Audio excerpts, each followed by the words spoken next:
হৃদয় বিদারক ঘটনা কারণেই হয়নি। সাইয়েদানা হুসাইন রাদিয়াল্লাহু তাআলা আনহুর শাহাদাতের কারণে এ মাসের মর্যাদা, এ মাসের মহত্ব এটি মনে করা ভুল হবে, এটি মনে করা আদৌ ঠিক নয়। কারণ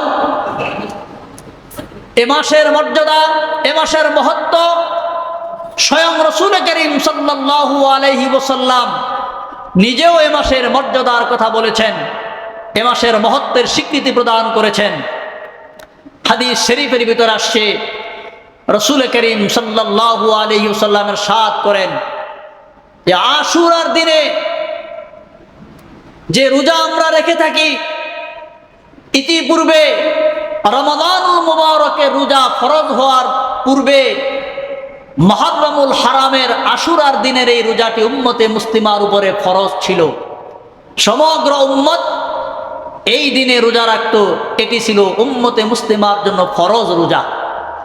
কিন্তু যখন রমাদানুল মুবারকের এক মাস সিয়াম সাধনা করাকে আল্লাহ রাব্বুল আলামিন উম্মতের জন্য ফরজ করে দিলেন, কুতিবা আলাইকুমুস সিয়াম কামা কুতিবা আলাল্লাযীনা মিন ক্বাবলিকুম, তোমাদের উপর রমজানুল মুবারকের সিয়াম সাধনা করাকে ফরজ সাব্যস্ত করা হলো, যেমন তোমাদের পূর্ববর্তী উম্মতের উপরে রোজাকে ফরজ করা হয়েছিল, যেন তোমরা তাকওয়া পরহেজগারিতা অবলম্বন করতে পারো।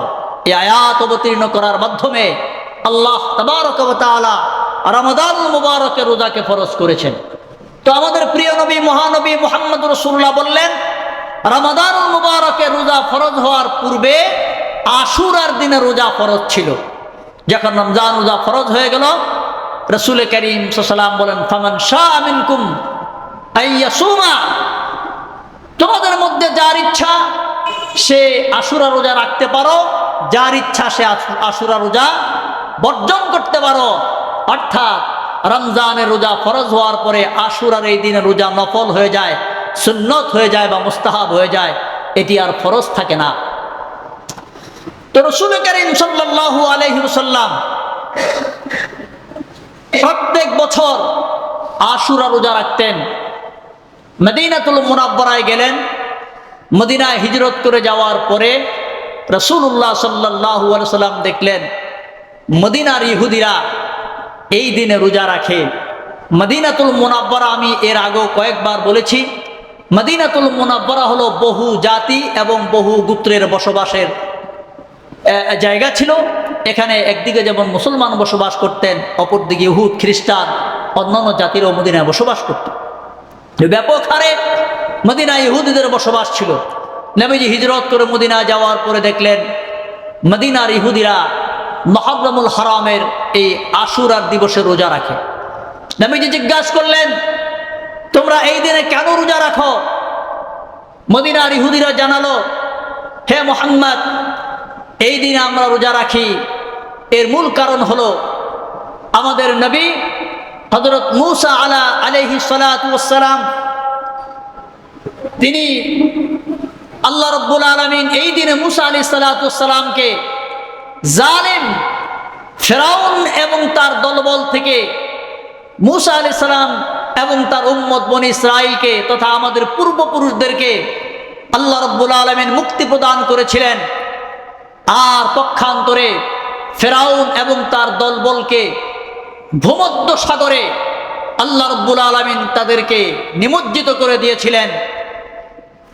এই শুকরিয়া স্বরূপ যে আমাদের নবী এবং আমাদের পূর্বপুরুষদেরকে আল্লাহ পাক এই দিনে ফিরআউনের হাত থেকে মুক্তি প্রদান করেছিলেন, আর ফিরআউন এবং তার দলবলকে ভূমধ্য সাগরে আল্লাহ সাগরের পানিতে নিমজ্জিত করে তাদের সলিল সমাধি রচনা করেছিলেন।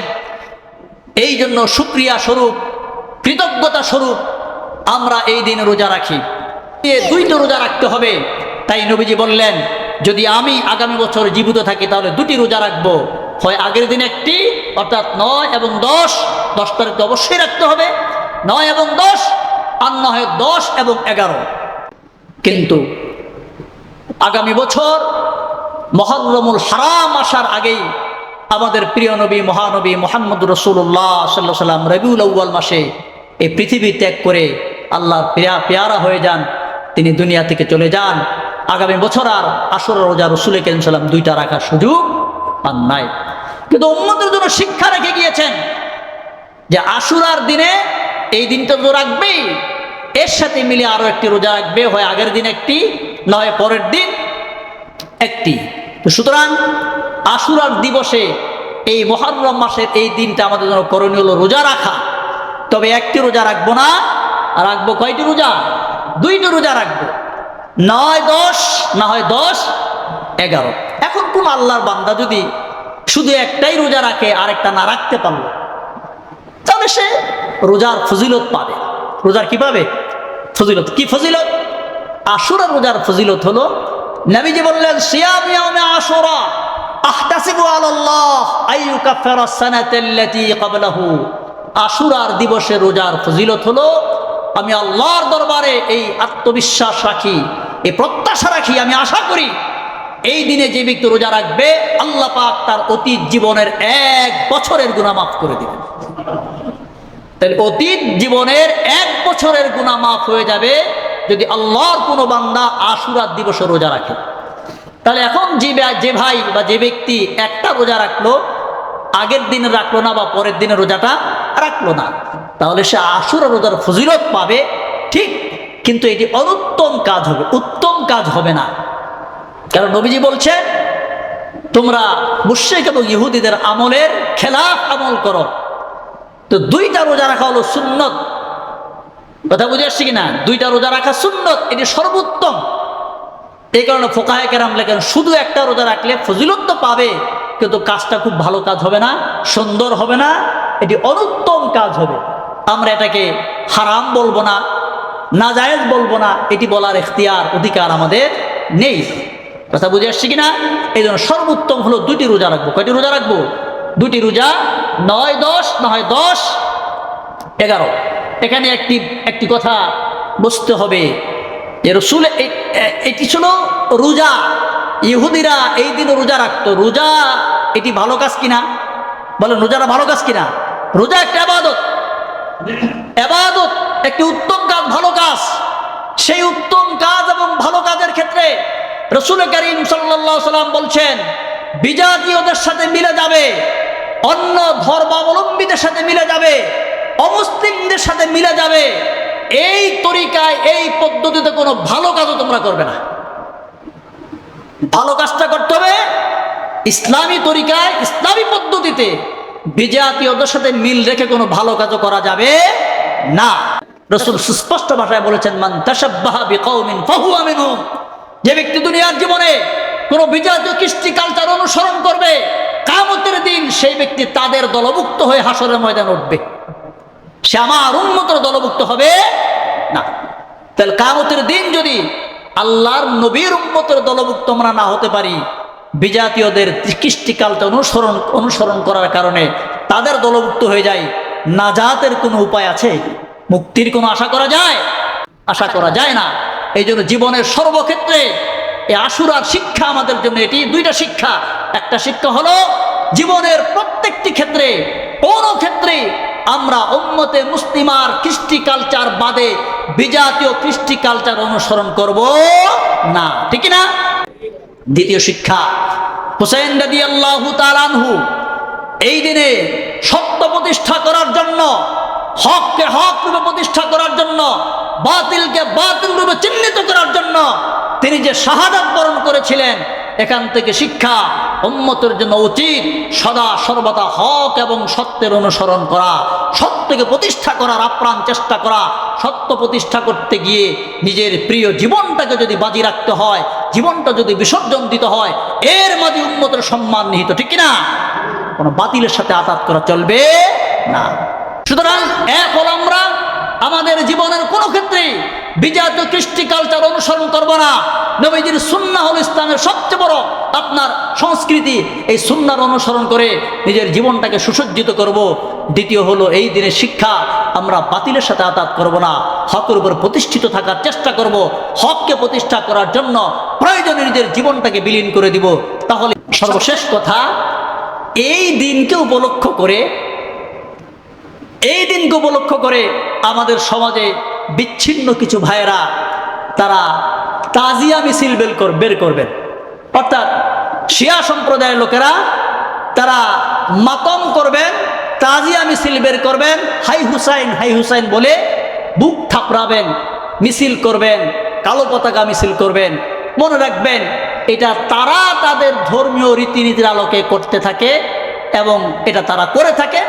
তারা তাদের ধর্মীয় রীতির আলোকে করুক, এতে আমাদের কোনো আপত্তি নাই, কিন্তু এটা মুসলমানদের সংস্কৃতি না, মুসলমানদের কালচার না, উম্মতে মুসলিমের সাথে কোনো সম্পর্ক নাই।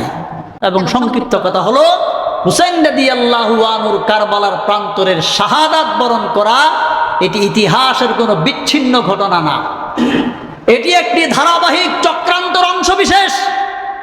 যেই চক্রান্ত শুরু হয়েছিল রাসূল করিম সাল্লাল্লাহু আলাইহি সাল্লামের যেই দিন পৃথিবীতে জন্মগ্রহণ করেন, সেই জন্মের দিন থেকে এই চক্রান্ত শুরু হয়েছিল রাসূলুল্লাহর বিরুদ্ধে, উম্মতে মুসলিমার বিরুদ্ধে। সেই চক্রান্তের এক ধারাবাহিক ইতিহাসের একটা পরিণতি হলো এই কারবালার প্রান্তের হুসাইন রাদিয়াল্লাহু আনহু শাহাদাত। এবং চক্রান্ত কারা করেছিল? চক্রান্ত করেছিল ইহুদি সম্প্রদায়।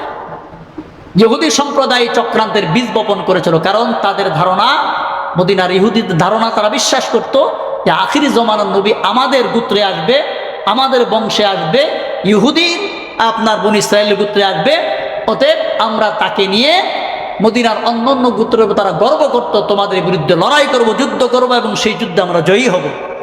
কিন্তু মুহাম্মদ রাসূলুল্লাহ বনী ইসরায়েল আল্লাহ পাক তাকে পাঠানে, তাকে পাঠাইছেন বনী ইসমাইলে তথা আরবের কুরাইশ বংশে।